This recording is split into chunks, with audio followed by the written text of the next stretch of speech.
ہمارے یہاں ابھی مسلمانوں کی یہ حالت ہے کہ وہ گناہ بھی کر رہے ہیں اور گناہ کو گناہ بھی نہیں سمجھ رہے ہیں، توبہ دور کی بات، گناہ کو گناہ بھی نہیں سمجھتے، جس کی سب سے بڑی مثال نماز ہے۔ نماز کا چھوڑنا اسلام میں دوسرا سب سے بڑا گناہ ہے۔ سب سے پہلا بڑا گناہ شرک ہے، اس کے بعد دوسرا سب سے بڑا گناہ نماز کا چھوڑنا ہے۔ اور لیکن اس کو گناہ کوئی سمجھتا نہیں ہے، چھوٹ گئی تو چھوٹ گئی۔ دنیا کی مصروفیات اتنی ہے کہ نماز پڑھنے کا ہمیں ٹائم نہیں ہے۔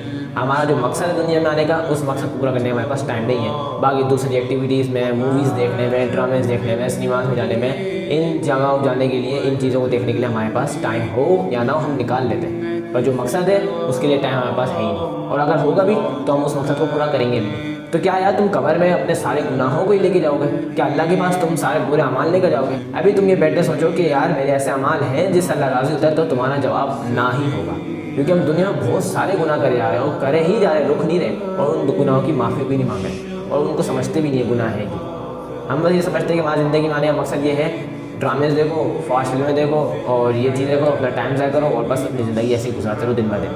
حالانکہ ایسا نہیں ہے بھائی، تم ایک مقصد کے لیے اتارے گئے۔